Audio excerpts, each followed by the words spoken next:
ನಿಮ್ ಮಾತಾಡ್ಸಿದ್ದೀರಾ? ಇಲ್ಲ sir, apartment ಇಲ್ಲ ಅಪಾರ್ಟ್ಮೆಂಟ್ ಅದು ಆಯ್ತು. ಇಲ್ಲ ಸರ್, 30 ಸೆಕೆಂಡ್ಸ್ ಕೊಡಿ. ಡಿವಿಯೇಷನ್ ಬಗ್ಗೆ ಅದೆಲ್ಲ ಸುಳ್ಳು ಆರೋಪಗಳನ್ನ ಮಾಡಬಾರ್ದು ಕಾಂಗ್ರೆಸ್ ಮೇಲೆ. ನಾವು ಇದ್ದೀವಿ, ನಿಮ್ಮ ಕಷ್ಟಗಳಿಗೆ ಸ್ಪಂದಿಸ್ತೀವಿ ಅಂತ ವಿಚಾರ ಹೇಳಿದ್ದೇವೆ. ನಾವು ಸ್ಪಂದಿಸ್ತೇವೆ, ಜನ ನಮ್ಗೆ ಓಟ್ ಹಾಕ್ತಾರೆ, ಅವ್ರ ಮನೆ ಕಳಿಸೋ ಕೆಲಸ ಮಾಡ್ತೇವೆ. ಅಪಾರ್ಟ್ಮೆಂಟ್ನವರು ಗ್ರಾಮೀಣದಂಗೆ ಇದ್ದಂಗಿಲ್ಲ, ಸಿಟಿಯಲ್ಲಿ ವೋಟರ್ಸ್ಗಳೇ ಬೇರೆ ಇರ್ತಾರೆ.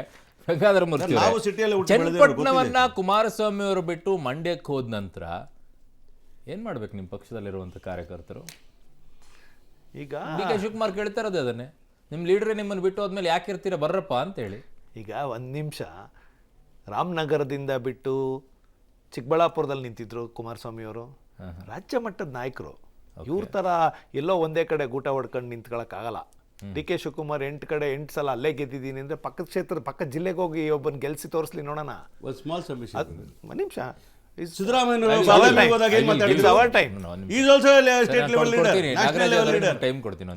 ಅದನ್ನೇ ನಾನು ಹೇಳಕೊಟ್ಟಿದ್ದೆ, ಅದನ್ನೇ ಜ್ಞಾಪಿಸ್ತಾ ಇದ್ದೀನಿ. ಮಂಡ್ಯದಲ್ಲಿ ಮೊನ್ನೆ 3 ದಿವಸದ ಮುಂಚೆ ಹೋಗಿ ಏನು ಸಭೆ ಮಾಡಿದ್ರು ಡಿ ಕೆ ಶಿವಕುಮಾರ್ ಅವರು? ಹಾಸನಿಂದ ಇಲ್ಲೊಬ್ರು ಬಂದಿದ್ದಾರೆ, ಹುಷಾರಾಗಿರಿ ಅಂದ್ರು. ಇಲ್ಲಿಂದ ರಾಮನಗರದಿಂದ ಇಲ್ಲಿ ಹೇಳ್ತಾರೆ, ರಾಮನಗರದ ನಿಮ್ಮನ್ನೆಲ್ಲ ಕೈ ಬಿಟ್ಬಿಟ್ರು, ನಾನು ಕಾಪಾಡ್ತೀನಿ ಬನ್ನಿ.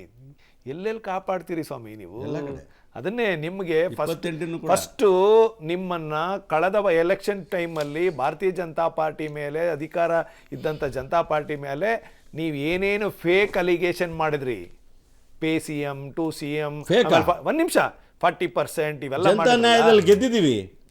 ನಾನು ಮಾತಾಡುವಾಗ ಹೇಳಿದ್ದು ಅವೆಲ್ಲವೂ ನಾನಲ್ಲ, ಸನ್ಮಾನ್ಯ ಶ್ರೀ ಚಲುವರಾಯ ಸ್ವಾಮಿಯವರು ಬಾಯಿ ಬಿಟ್ಟು ಹೇಳಿದ್ರು. ಈ ಗ್ಯಾರಂಟಿಗಳೆಲ್ಲ ಎಷ್ಟು ದಿನ ಇರ್ತಾವೋ ಎಲ್ಲ ಡೂಪ್ಲಿಕೇಟ್ ಮಾಡಕ್ ಕೊಟ್ಟಿದ್ದು ಅವರೇ ಹೇಳಿದ್ದದು. ಚೀಪ್ ಪಾಪ್ಯುಲಾರಿಟಿಗಳನ್ನ ಕೊಟ್ಟು ಹೆಂಗೋ ಎಲೆಕ್ಷನ್ ಗೆಲ್ಬೇಕಲ್ಲಪ್ಪ, ಏನೋ ಮಾಡಿ ಗೆದ್ವಿ ಅಂದ್ರು. ಬಹಳ ಅದ್ಭುತವಾಗಿ ಮಾನ್ಯ ನಾಗರಾಜ್ ಯಾದವ್ ಅವರು ಹೇಳ್ತಿದ್ರು, ರಾಮನಗರ ಜಿಲ್ಲೆಯಲ್ಲಿ 5 ಗೆದ್ದಿದ್ದೀವಿ ನಾವು, 5 ಶಾಸಕರಿದ್ದೀವಿ ಗ್ರಾಮಾಂತರ ಜಿಲ್ಲೆಯಲ್ಲಿ. Lulu mall card guarantee, Lulu mall card ಕೊಟ್ಟು ಗೆಲ್ದ್ರಿ ನೀವು. ನಿಜವಾದ ಚುನಾವಣೆ ಯಾರು ಕೊಡಬೇಡ ಅಂದಿದ್ರು? ನಮಗೆ ಆಗ್ಬೇಕು ಆ ಥರ ಚೀಪ್ ಎಲೆಕ್ಷನ್. ಜನ ಕೊಟ್ರೆ ಗೆಲ್ತೀವಿ. ಈಗ ಮೊನ್ನೆ ಹೊಸದಡ್ಕಿಗೆ ಪಾಪ ಹೇಳ್ಬಾರ್ದು ಇವ್ರ ಪರಿಸ್ಥಿತಿ. ಮನೆಗೂ ಹಳ್ಳಿಗೂ ಮಾಂಸ ಹಂಚಿದ್ರು. ಅದ್ಭುತವಾಗಿ ಕೆಲಸ ಮಾಡಿ ರಾಮನಗರ ಜಿಲ್ಲೆನ ಅದ್ಭುತವಾಗಿ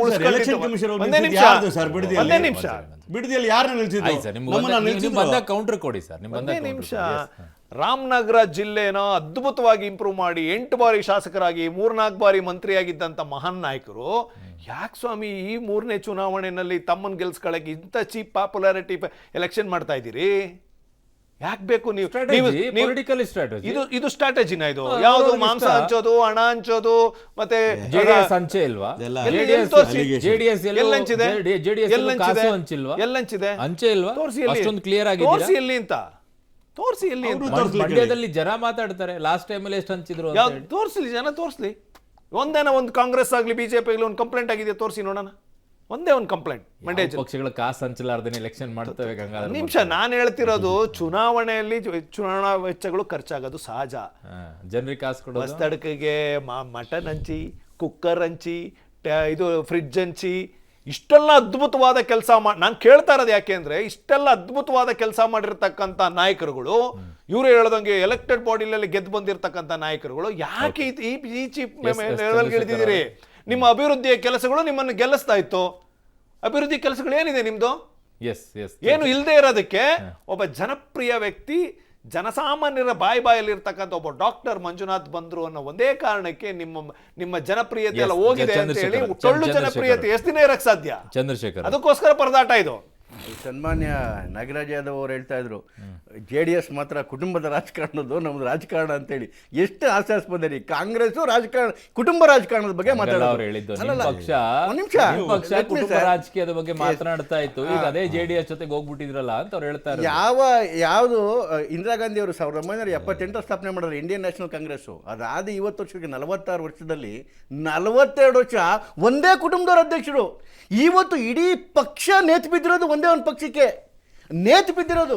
ಈ ಹಳ್ಳಿಯಿಂದ ದಿಲ್ಲಿವರೆಗೂ ಇವರು ಇವತ್ತು ಕುಟುಂಬ ರಾಜಕಾರಣದ ಬಗ್ಗೆ ಮಾತಾಡ್ತಾರೆ. ಮೊದಲನೇದು. ಎರಡನೇದು ನೋಡಿ, ಕಳೆದ ಚುನಾವಣೆ, ಇವು ಪ್ರತಿ ಚುನಾವಣೆಯಲ್ಲಿ ಯಾವ ರೀತಿಯಲ್ಲಿ ಗಿಮಿಕ್ಗಳು ಮಾಡ್ಕೊಂಡು ಹೋಗ್ತಾರೆ ಅಂತ ಹೇಳಿ.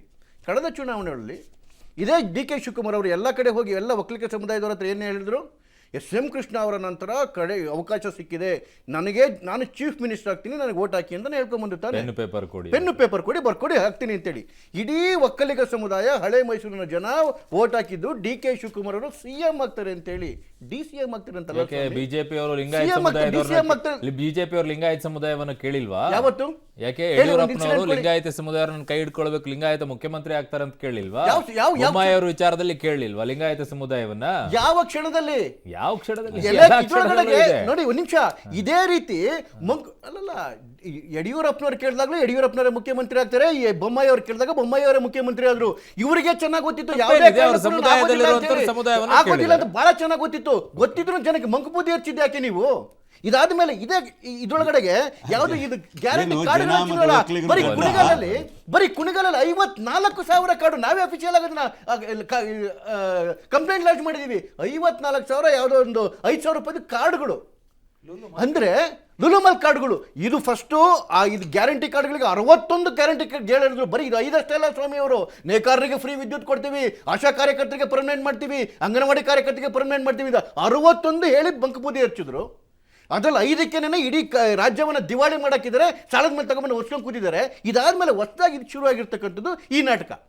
ಮನೆಗೆ ಹೋಗ್ತಕ್ಕಂಥದ್ದು, ಮಾಂಸ ಹಂಚೋದು, ಇವ್ರು ಮಾಡ್ಕೊಂತಕ್ಕಂಥದ್ದು, ಇವರ ಪಕ್ಷದವರಿಗೆ ಬಣ್ಣ ಹಾಕ್ಸ್ಬಿಟ್ಟು ಹುಲಿವೇಷ ಹಾಕಿ ಕರ್ಕೊಂಡ್ಬಂದು ಇವ್ರನ್ನ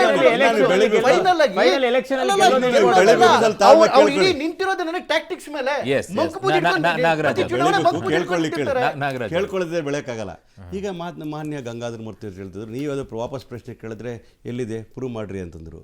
ಮಾಂಸ ಹಂಚಿದ್ರೆ ಎಲೆಕ್ಷನ್ ಕಮಿಷನ್ ಕಂಪ್ಲೇಂಟ್ ಕೊಡಬೇಕು. ನೀವು ಹಾಕೊಂಡಲ್ಲಿ ಬಿಡದಿಯಲ್ಲಿ ಮಾಂಸ ದುಡ್ಡು ಹಾಕಕ್ಕೆ ಹೋಗಿದ್ರಲ್ಲ, ಎಲೆಕ್ಷನ್ ಕಮಿಷನ್ ಬಂದು ನಿಲ್ಸಿದ್ದು ಸ್ವಾಮಿ, ನಮ್ಮ ಮನೇಲಲ್ಲ ನಿಮ್ಮ ಮನೆಯಲ್ಲಿ. ನೀವೇ ಪ್ರೂಫ್ ಇದೆ ನಮ್ಗೆ ತೋರಿಸ್ಲಿಕ್ಕೆ. ಯಾಕೆ ನಿಲ್ಸಿದ್ರಿ ಫಂಕ್ಷನ್ನ? ಯಾಕೆ ಶಾಮಿಯಾನ ಕಿತ್ತಾಕಿದ್ರು? ಯಾಕೆ ಚೇರ್ಗಳನ್ನ ತಗೊಂಡು ಹೋಗ್ಬಿಟ್ರು? ಯಾಕೆ ಮೈಯ ಪರಿಸ್ಕೊಂಡು ಕುಮಾರಸ್ವಾಮಿ ಅವರು ಪ್ರೆಸ್ ಕಾನ್ಫರೆನ್ಸ್ ಮಾಡಿದ್ರು? ನಾನು ಬರೀ 150 ಜನಕ್ಕೆ ಅಲ್ಲಿ ಕೆಲಸ ಮಾಡೋರು ಊಟ ಆಗ್ತದೆ ಅಂತ ಯಾಕೆ ಸುಳ್ಳು ಹೇಳಕ್ಕೆ ಹೋದ್ರು? ಕರೆದಿದ್ದು ಲೀಡರ್ಗಳ ಮೀಟಿಂಗು, ಕರೆದಿದ್ದು ಅಲಯನ್ಸ್ ಪಾರ್ಟ್ನರ್ಸ್ ಲೀಡರ್ಗಳು, ಕರೆದಿದ್ದು ದಾವತ್ತಿಗೆ, ಕರೆದಿದ್ದು ವಸ್ತಡಕ್ಕೆ. ಮತ್ತು ಯಾಕ್ರೆ ಸುಳ್ಳು ಹೇಳ್ತೀರಿ? ಸತ್ಯ ಅನ್ನೋದು ಒಂದು ದಿವಸ ಆದರೂ ಹೇಳಿ, ಜನ ನಂಬಲಿ. ಇವ್ರು ಹೇಳ್ತಾ ಇದ್ರಲ್ಲ, ಇವತ್ತೊಂದು ದಿವಸ ನಾವು ದುಡ್ಡು ಖರ್ಚು ಮಾಡೋಲ್ಲ, ಎಲೆಕ್ಷನ್ ಹಂಗೆ ಗೆಲ್ತೀವಿ ಅಂತ. ಎಲೆಕ್ಷನ್ ಕಮಿಷನ್ ಹೇಳಿರ್ತಾರಲ್ಲ, ಇಷ್ಟು ಲಿಮಿಟ್ 95 lakhs ಏನೋ ಇರ್ತದಲ್ಲ, you can spend only this much ಅಂತ. ಅಷ್ಟೇ ಖರ್ಚು ಮಾಡಿ ಗೆದ್ದಿದ್ದಾರೆ ಪಾಪ ಅವರು, ಸತ್ಯ ಹರಿಶ್ಚಂದ್ರ ಮೊಮ್ಮಕ್ಕಳು. ಯಾವ ಪಾರ್ಟಿನೂ ಸತ್ಯ ಹರಿಶ್ಚಂದ್ರ ಅಲ್ಲ. ಅದಕ್ಕೋಸ್ಕರ ಮಾತಾಡೋಕೆ ಮುಂಚೆ ಯೋಚನೆ ಮಾಡಿ ಮಾತಾಡಬೇಕಾಗ್ತದೆ. ಜನ ನೋಡ್ತಾ ಇರ್ತಾರೆ, ಯಾಕಂದರೆ ನಾವು ಜನಗಳಿಗೆ ಆನ್ಸರಬಲ್ ಆಗಿರ್ತೀವಿ. ಇವ್ರು ಹೇಳ್ತಾ ಇದ್ರಲ್ಲ ಈಗ ದಿವಸ BJP ಅವರು ಕಾಂಗ್ರೆಸ್ ಪಾರ್ಟಿಯಲ್ಲಿ ಹಿಂಗಾಗ್ಬಿಟ್ಟಿದೆ, ಹಂಗಾಗಿದೆ. ಒಂದು ಮಾತ್ರ ಹೇಳ್ತೀನಿ ಕೇಳಿ, ನೀವು ಒಪ್ಕೊಳ್ತೀರಾ ನೀವು ಸತ್ಯ ಹರಿಶ್ಚಂದ್ರ ಅಂತ? 100% 100% ಕಾಂಗ್ರೆಸ್ ದೇಶಕ್ಕೋಸ್ಕರ ಸ್ವಾತಂತ್ರ್ಯ ಕೊಟ್ಟಿರೋದು ಇವತ್ತು ಕೂಡ ಹೇಳ್ತಾ ಇದ್ದೀನಿ ಕೇಳಿ. ಒಂದೇ ಮಾತು, ಚುನಾವಣಾ ಏನು ಹೇಳಿದೆ ಆ ನಿಯಮದ ಪ್ರಕಾರ ಅಷ್ಟೇ ಹಂಚಿ. ನಾಗರಾಜ್ ಯಾದವ್ ಆ ಮಾತಿಗೆ ಬದ್ಧವಾಗಿರೋನು. ಕಾಂಗ್ರೆಸ್ ಪಕ್ಷ ಕೂಡ ಯಾವ ಸತ್ಯ ಒಂದು ಮಾತ್ರ ಇನ್ನೊಂದು ಹೇಳ್ತೀನಿ. ಆಮೇಲೆ ಮಂಡ್ಯದಲ್ಲಿ ನಮ್ಮ ಚೆಲುವರಾಯ ಸ್ವಾಮಿ ಅವರು ಹಿಂಗೆ ಹಸಿ ಸುಳ್ಳುಗಳನ್ನು ಹೇಳ್ತಾರೆ ಅಂತ ನಾನು ಅನ್ಕೊಂಡಿರ್ಲಿಲ್ಲ. ಕಾಂಗ್ರೆಸ್ ಪಕ್ಷ ಕಳೆದ ಚುನಾವಣೆಯಲ್ಲಿ ನಾನು ಓಡಾಡಿದ್ದೆ. ಯಾರ್ಯಾರು ಕ್ಯಾಂಡಿಡೇಟ್ಸ್ಗಳು ಏನೇನ್ ಹಂಚ್ತಾ ಇದ್ರು, ಎಲ್ಲೆಲ್ಲಿ ಏನೇನ್ ಸಿಕ್ತು ಅಂತ ನೋಡಿ ಸರ್. ಅದೆಲ್ಲ ಬಿಜೆಪಿಯವರು ದಳದಲ್ಲಿ